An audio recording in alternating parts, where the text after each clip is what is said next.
limitação de tempo. Como trabalhar essa limitação de tempo numa sala de aula? Isso é complicado porque uma aula normalmente tem cerca de 40 minutos, né? Acho que duas aulas ali, uma hora e meia. E a gente sabe que normalmente 40 minutos, se a gente for num RPG tradicional, o cara tá terminando de fazer a ficha. Então, de fato, não é uma coisa que dá para espelhar no que a gente faz tradicionalmente. Então, eu pelo menos quando eu, né, acho que não lembro mais da época que eu estudava, muitas das matérias principais vinham com duas aulas, né? A gente raramente tinha uma aula de 40 minutos só de uma matéria. Geralmente eram duas aulas encavaladas, assim, de uma hora e meia. Acho que até pelo mesmo motivo de didático, de o assunto precisa ser um pouco mais explorado para dar tempo de aprender tudo. Então, em parte, tem que calcular ali que você vai ter cerca de uma hora e meia para fazer esse exercício. Normalmente, segue um pouco a regra do one shot, né? Não estender muito em questões paralelas. Se for haver criação de personagens, já chegar com eles prontos. Eu acho que a gente vai falar isso mais adiante, mas uma sala de 50 pessoas, provavelmente não vai ser cada um com seu personagem. Provavelmente vão ser grupos, né? Você vai separar ali clusters, né? Separar grupos de pessoas representando alguma coisa. Então, com isso, você já consegue dar uma adiantada no tempo.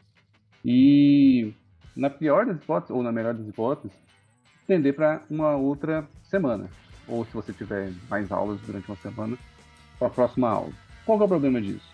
As chances de alguém não lembrar mais o que estava acontecendo da última sessão são muito grandes. A gente, com 4 pessoas na mesa, quando joga de uma semana para outra, já tem uma chance grande de chegar. O que estava acontecendo mesmo na última sessão? Imagina um bando de criança ou um bando de pré-adolescentes que está ali 60 pessoas contando a mesma história. Como que eles não vão ficar dispersos, igual o Paulo ali, tipo, querendo ou não, muita gente vai estar ali mexendo no celular, vai estar fazendo outra coisa, conversa paralela que não é relacionada necessariamente à dinâmica. Então, é uma problemática maior você estender demais esse tempo, porque a galera vai se perder, não vai saber muito o que estava acontecendo.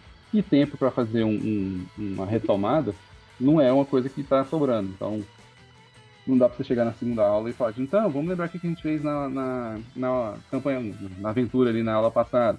E aí você passa meia hora explicando o que aconteceu, você já perdeu ali muito tempo de mesa. Então, o ideal é que você consiga restringir esse plot aos uma hora e meia, que você tem ali, preferência se você tiver duas aulas juntas. Eu acho que raramente aulas dessas matérias principais assim, vão ter somente uma aula. Tipo, uma aula de história só na segunda-feira de manhã, das 8 às 8h40.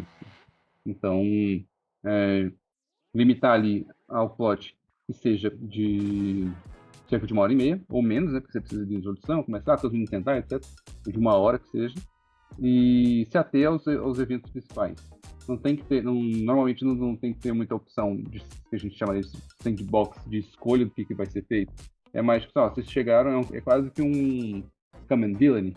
Então, vocês chegaram e o pau tá atorando. O que vai rolar? E aí cada grupo decide baseado naquilo que vai tomar de decisões. E aí vai variar de acordo com o tema que estiver sendo abordado. Ou, se estiverem falando sobre a revolta popular da Frente Libertária dos Romanos, então parte vai ser do Partido Romano, parte vai ser do Partido Popular da Judéia, parte vai ser dos soldados romanos que vão estar ali lendo as pichações. Então, cada um com a sua abordagem ali de personagem, vão tomar as decisões de acordo com o que foi ensinado, muitas vezes já, previamente na matéria, vai estar existindo somente um reforço do conteúdo ali, para que a pessoa tenha uma fixação melhor.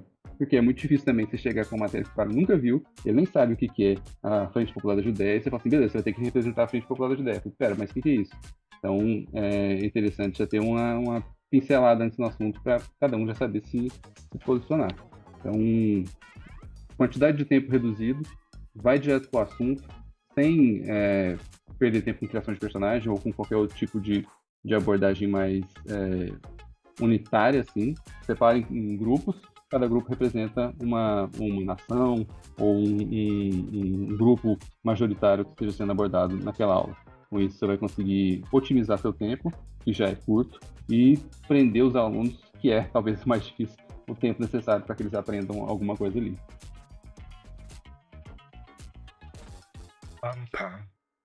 Eu ainda falaria o seguinte: quando você vai adotar RPG como metodologia, É mais ou menos o que você faria no processo de gamificação. Você não pode simplesmente catar o elemento RPG e jogar lá, e depois você volta para sua aula do jeito que era, e aí depois de um tempo você taca o RPG lá de novo, e depois volta para a aula. Você tem que fazer um preparatório. Então, o que o Baal falou, por exemplo, as pessoas têm que saber o que a Frente Revolucionária faz, o que o Partido Romano faz, antes de montar o personagem. Então, o que você vai precisar para poupar o seu tempo é gastar tempo preparando isso daí. Então, às vezes, quando você vai levando suas aulas para o RPG, você vai explicando o que é, vai explicando o contexto, vai explicando, você vai inserindo ali para o seu aluno. Às vezes você já vai estar com o terreno preparado para você aproveitar essa 1h30 e aí sim fazer o RPG, que é o que o Baal tava falando. Inclusive, a dica fenomenal, que é, eles não vão ser personagens, eles podem ser grupos de personagens, eles podem ser um líder e representando também o grupo que esse líder guia, né? Tipo Inconfidência, você não vai ter o líder da Inconfidência, você vai ter os Inconfidentes. Não é só o Tiradentes que vai ser o personagem, vai ser a galera, e aí eles vão ter que agir para que essa galera faça. E isso tudo é para limitar o tempo, para você não gastar e não perder, porque se você não tiver totalmente, pelo menos é o que eu imagino, e agora o Hugo pode me corrigir se eu tiver errado, mas se você não tiver com esse planejamento, com o uso dessa ferramenta condizente com o seu processo didático de aula, o que você vai fazer é atrapalhar o RPG com a sua aula e atrapalhar a sua aula com o RPG. Tudo você tem que ter um preparo, né? Você tem que forrar aí primeiro, querendo ou não, eles um pouco com o fato, com a história em si, né? E isso que você falou, Red, de colocar eles como personagens indiretos é sensacional. Porque coloca eles num ponto de visão até diferente, né? Então não precisa ser o Tiradentes, né? O Bal falou dos grupos. É impossível você trabalhar num grupo só, né? Numa sala de aula, isso ia ser um caos, isso ia ser, não sei, Warhammer, deve ser uma coisa maluca. Um pra cada criança, vai falar, o último que ficar em pé tira 10. Fazer LARP de Warhammer Fantasy, aí sim, hein? Ia ser um LARP, cara. Então, realmente, ia ter que separar eles em grupos, ia ter que explicar sobre o que eles vão adentrar. Eles têm que saber, né? Eles têm que entender que, por exemplo, se eles estão falando de Inconfidência Mineira, você não vai pegar um carro e dar uma carona pro Tiradentes, tá ligado? Você não vai passar de moto e dar uma volta em Minas Gerais. Então, assim, ele tem que entender o contexto que ele tá, ele tem que entender a limitação dos contextos que ele tá. Faz total sentido. E a questão dos agrupamentos de aluno é muito importante, não só para esse tipo de atividade, mas muitas atividades que acontecem na escola acabam rolando isso. Cara, eu vou dar uma sugestão que, enfim, hoje mais velho talvez me arrependa. Mas funcionou bem para mim. No ensino médio a gente conseguiu convencer os professores a deixar que a gente jogasse RPG como educação física. Eu vou dizer que isso não foi bom para minha saúde. No geral. Desculpa. Nem pra mim, nem pros amigos do grupo. Tá todo mundo hoje aí fudido com uma variedade diferente de problemas de saúde derivados justamente da falta de atividade física regular. Mas eu diria que isso ajuda um pouquinho com o fator tempo. Eu acho que a gente tinha uma flexibilidade maior ali, porque era tarde, então todo mundo tinha um motivo pra estar no colégio e tal. E faltou orientação, claro, né? O professor de educação física, infelizmente, não narrava nada pra gente, ela deixava a gente ao Deus dará. Mas eu acho que nesse aspecto também pode ser uma possibilidade interessante. Vocês falaram sobre a questão de dividir em grupo. Eu acho que dependendo da forma como você faz com a turma, se você tem alunos mais proativos, se você tem alunos... A minha irmã vai me matar, eu tô aqui dando palpite sobre a aula. Eu imagino que seja interessante que você estabeleça, a partir de quem quer, que seja o narrador, entendeu? Tipo, a pessoa o moleque que quer ser criativo, gosta de escrever, alguma coisa do tipo, dá a ele a função de narrador, divide a turma em grupo, deixa os caras jogando ali, aproveitando o conhecimento que tem e tal. Eu acho que isso ajuda um pouco também a fazer essa gestão. Eu imagino que seja um caminho. Tem uma coisa, só uma curiosidade, mas os jogos, eles fazem hoje parte da matéria de educação física. Então não tá muito longe também. Se você vai enquadrar a educação física, tem jogos na educação física também, e não são só os jogos de você ir pra quadra e ficar jogando bolinha. A gente tava na vanguarda da pedagogia e não sabia. Olha aí.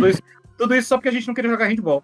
Isso é um visionário, o cara queria ficar sentado o tempo inteiro, mas acabou fundando um novo braço da pedagogia. Sabia que era você que tinha fundado isso aí, não, cara? Fui eu. Eles vão dar o meu nome, eventualmente. Pedagogia saladiana. Ele e Melanie Klein era assim, ó. Podemos seguir?